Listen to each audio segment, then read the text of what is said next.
కళ్యాణ్పై అనుచిత వ్యాఖ్యలు చేసిన రాజమండ్రి మాజీ ఎంపీ మార్గాని భరత్ను చిత్తుగా ఓడించాలని Rajahmundry city Janasena party incharge Atte Satyanarayana పిలుపునిచ్చారు.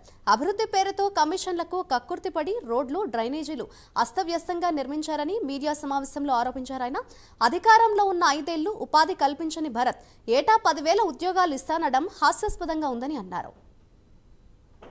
భరత్ ఇచ్చే మోసపోతే హామీలను ఎవరూ నమ్మవద్దు. ఇదంతా అభివృద్ధి కాదు, అవినీతిమయం. అందువల్ల ఏదైనా సరే ఈరోజు చూసాం, భయం వేస్తుంది. 1 గంట గంటన్నర వర్షానికే రాజమండ్రి వరదతో నిండిపోయిందంటే రేపు వర్షాకాలంలో వరుసన 2-3 రోజులు వర్షం పడితే రాజమండ్రి ప్రజల పరిస్థితి ఏంటి? నువ్వు చేసిన ఘనత ఇది. ఎంత దారుణం ఇది. తిలక రోడ్లో ఇలాగే కదా, 1 రోజు వర్షం పడితే ఒక వ్యక్తి కాలంలో చనిపోలేదా? అలా ఎంతమందిని పట్టం పెట్టుకుంటారు? ఎంత అర్జెంట్ అయినా సరే ఇంక వర్షం వస్తే రాజమండ్రిలో ఎవరు కూడా బయటకు రాకుండా చేశారు. చేశారు. మొత్తం వాళ్ళు క్లీన్ చేసుకోలేక వస్తున్నారు.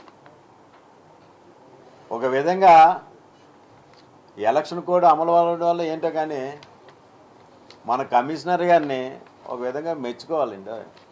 చాలా స్పీడ్గా వరద నీరు నాటల్ని మరి భర్త గారి మీద అభిమానం ఉండి చేసాడో తెలియదైనా ఒకవేళ ఎలక్షన్ కోడ్ ఉందని ఎవరు నాకు బాసులు లేరని ఇండివిజువల్గా చేశారు. కానీ చాలా స్పీడ్గా వరద నీరు నాటల్ని మాత్రం బాగా చేశారు. కమిషనర్ గారికి మన రాజమండ్రి జనసేన పార్టీ తరఫున కృతజ్ఞతలు తెలియజేస్తున్నాం సార్. అందువల్ల మరొక్కసారి ఈ భరత్ హామీలకు మోసపోవద్దు. జనసేన పార్టీ నాయకులకు, వీర మహిళలకు,